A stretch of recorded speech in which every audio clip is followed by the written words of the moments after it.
Sementara itu, Krame Banjar Telabah Desa Sukawati Kabupaten Gianyar membulatkan tekad memenangkan paket aman atau Agus Mahyastre dan Agung Mayun dalam Pilkada Bupati dan Wakil Bupati Gianyar 2018-2023. Selain itu, sesuai dengan komitmen satu jalur, Banjar Telabah juga siap memenangkan paket KBS Aceh dalam Pilgub mendatang.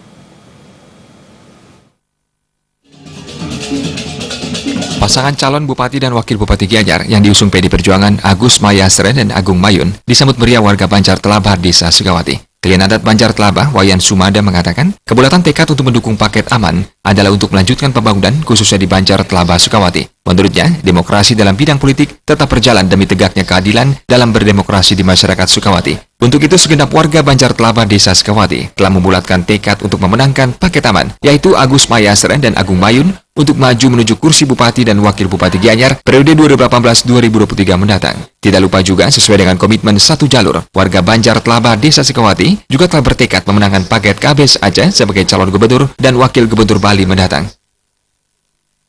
Pembangunan di samping punika ring segera anu pemargi sinah niki wenten istilah demokrasi kemohon tetap demokrasi punika wenten tujuannya siap warga puniki karena dalam parum puniki sudah menyatakan sikap akan siap memenangkan paket aman dan poster Aceh puniki Tuan sapunika ring segera pemargi banyak puniki dalar wendan langkah-langkah akan pendekatan dan keyakinan visi dan misi yang dibawa masing-masing calon. Calon Bupati Gianyar Made Agus Mahyastre sangat bahagia bertatap muka langsung dengan masyarakat Banjar Telabah Desa Sukawati. Dengan semangat dan dukungan masyarakat ini menjadi motivasi dirinya untuk lebih membangun Gianyar lebih baik lagi. Seperti banyak pekerjaan rumah yang belum diselesaikan dan akan segera direalisasikan dengan waktu yang singkat jika terpilih nantinya menjadi pemimpin Gianyar mendatang. Sementara 3 proposal yang juga membutuhkan kekuatan provinsi pasti akan diakomodir karena jika KBS Aceh maju menjadi gubernur dan wakil gubernur, maka semua proposal tersebut akan direalisasikan. Dan saya harap itu datang bertatap muka langsung dengan masyarakat lewat kliennya, perjuru yang lainnya, ke kantor, ke rumah untuk menyampaikan bahwa saya harus berkomitmen dengan masyarakat.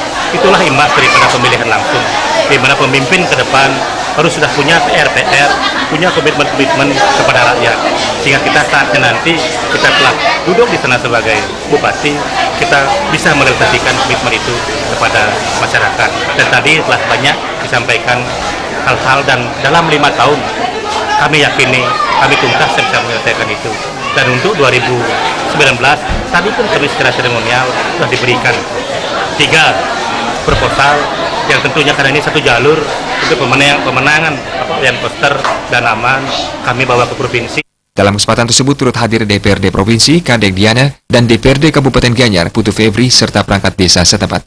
Jaya Kesuma, Bali TV.